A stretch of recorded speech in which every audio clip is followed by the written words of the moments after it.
Et bonjour et bienvenue dans cette petite capsule, une petite capsule pour nous préparer, pour nous introduire dans le culte que nous vivrons dimanche 26 juin à 10 heures ici à l'Oasis, un culte qui va être un culte qui s'oriente sur la louange, l'adoration.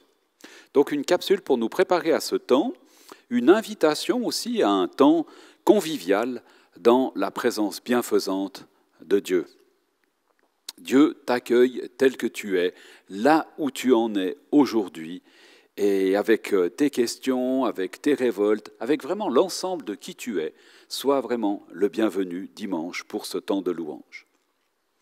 La louange, c'est dire du bien de quelqu'un. On peut louer l'administration communale pour les belles choses qu'ils font pour la ville, etc. Nous, dimanche, ce sera plutôt dire du bien de ce que Dieu fait dans nos vies. La louange, c'est vivre la présence même de Dieu.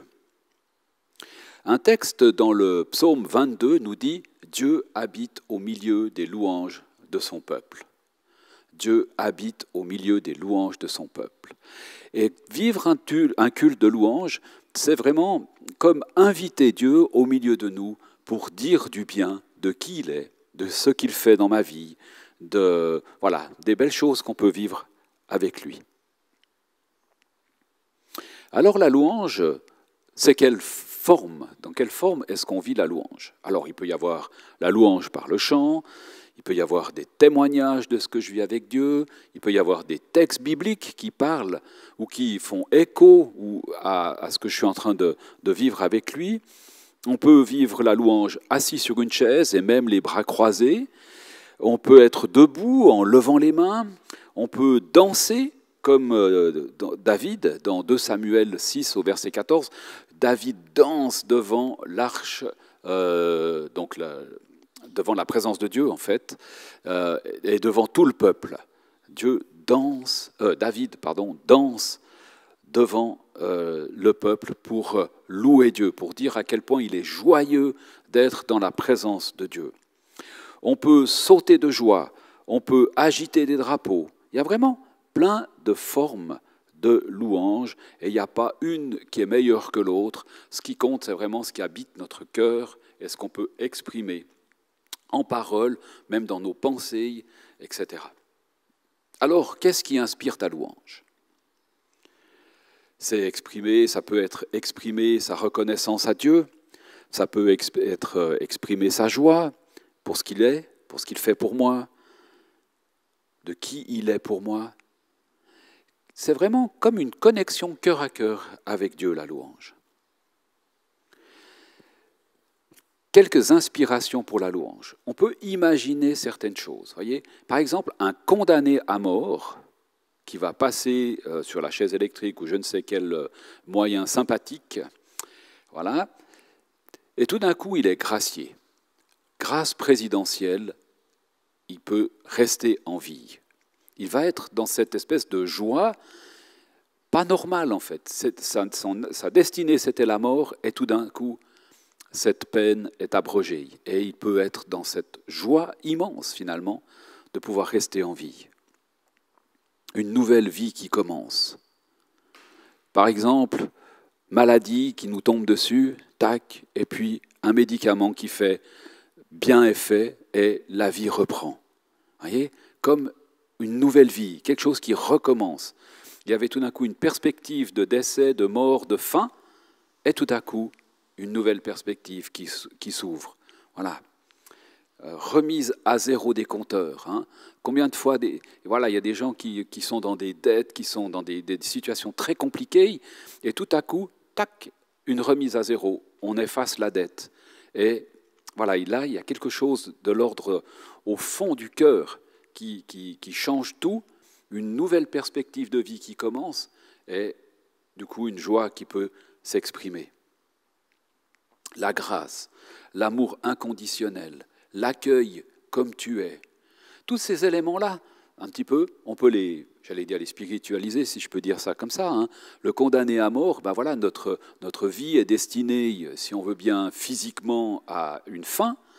Et tout d'un coup, avec avec ce que Christ a accompli à la croix, il y a une autre perspective. Oui, la mort aura bien lieu, mais il y a une perspective d'avenir, une espérance, une vie après la vie, voyez, une nouvelle vie qui commence.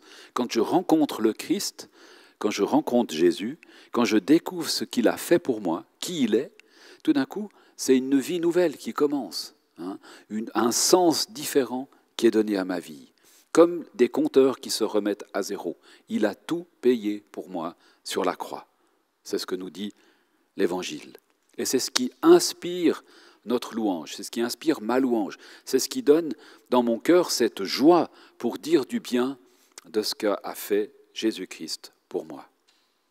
Et j'aimerais prendre un passage très court, je vais prendre juste un verset, où Jésus rencontre une dame, une personne, au bord d'un puits, une personne qui n'est pas du peuple de Dieu, d'Israël, mais qui est une Samaritaine. Et les Samaritains et les Juifs s'entendaient peu, en fait, ensemble. Et j'aimerais juste vous lire un tout petit passage où Jésus parle avec cette femme et lui explique, en fait, la différence, une différence entre les deux. Et ça commence comme ça, c'est dans Jean 4, à partir du verset 21. Il dit à cette femme, « Crois-moi, l'heure vient où il ne sera plus question de cette montagne, ni de Jérusalem, parce que les Samaritains adoraient Dieu sur une montagne, alors que les Juifs adoraient Dieu à Jérusalem dans le temple. Et Jésus dit, voilà, l'heure vient où on n'adorera plus ni sur la montagne, ni à Jérusalem. Vous adorez, et il continue, vous adorez, en parlant des Samaritains, ce que vous ne connaissez pas. Nous, les Juifs, nous adorons ce que nous connaissons, car le salut vient du peuple juif. Mais l'heure vient, où elle est déjà là d'ailleurs, où les vrais adorateurs adoreront le Père par l'Esprit et en vérité. Car le Père recherche des hommes et des femmes qui l'adorent ainsi. Dieu est esprit, et il faut que ceux qui l'adorent par l'Esprit et en vérité. Un déplacement, un glissement. On était à l'adoration dans des lieux, montagnes, temples, etc. Et tout d'un coup, non, c'est par l'Esprit de Dieu et en vérité qu'on peut adorer Dieu. Un revirement, un changement. Alors, Jésus parle, en fait c'est la même chose quand même, hein. Jésus parle de l'adoration. L'adoration, c'est quoi? C'est, si on prend le terme même biblique, c'est le mouvement de plier le genou, hein, comme la révérence. C'est se soumettre, c'est lâcher prise, c'est la reconnaissance, c'est l'amour. Parce qu'en fait, l'adoration, la louange, s'il n'y a pas l'amour, c'est juste faire du bruit, en fait. On n'est pas invité à faire du bruit, on est invité à laisser vraiment l'amour de Dieu nous remplir et puis exprimer, en fait, avec nos mots, nos gestes, nos chants, cet amour qu'on a pour Dieu. Sans amour, l'adoration, c'est juste faire du bruit. Mais là où il y a l'amour, là, il y a l'adoration. Voyez ? Romains 5, au verset 5, nous dit quelque chose aussi d'intéressant, je crois.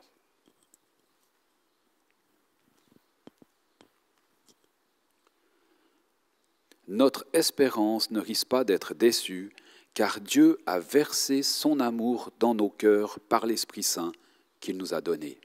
Voyez ? Donc c'est vraiment cet amour que Dieu met dans nos cœurs, voilà, qui peut s'exprimer par le Saint-Esprit dans ce temps d'adoration. Alors on rencontre Dieu par l'Esprit. On adore en esprit et en vérité. Pourquoi ? Parce que la nature même de Dieu, c'est l'Esprit. On ne rencontre pas ou rarement un poisson dans une forêt ou un oiseau au fond d'un lac. C'est assez rare, disons. Et c'est la même chose avec Dieu. On rencontre Dieu comme si c'était un lieu, en fait, dans son esprit ou par son esprit. L'adoration, c'est l'environnement même du Saint-Esprit. C'est l'environnement du Saint-Esprit. Quand on est dans cette présence, dans cette comment dire, oui, présence du Saint-Esprit, on est dans la présence même de Dieu, en fait. C'est la nature de Dieu, et le but de tout ça, c'est de glorifier ce que Jésus-Christ a accompli.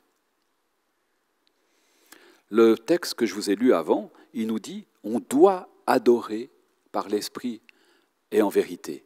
Il y a comme quelque chose un peu, pas d'imposé, mais si on veut vraiment adorer, on doit le faire en esprit et en vérité. Il faut que ça soit authentique, ce qui sort de nous.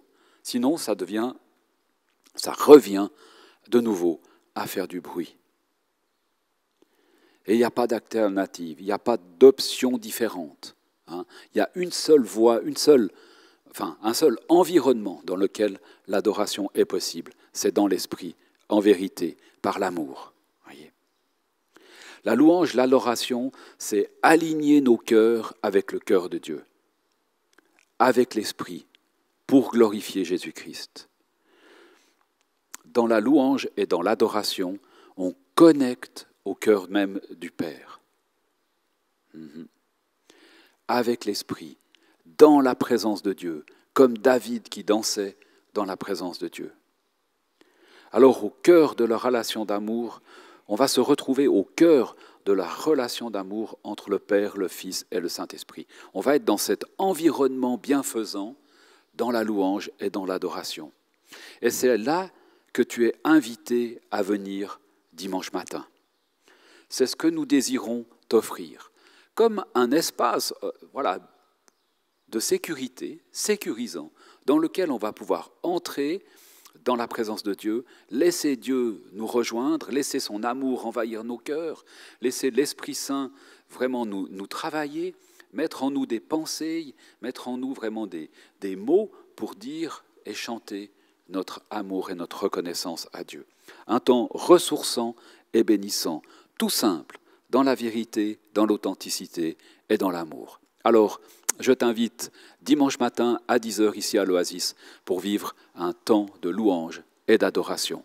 Sois béni en attendant dans cette fin de semaine et on se dit à dimanche.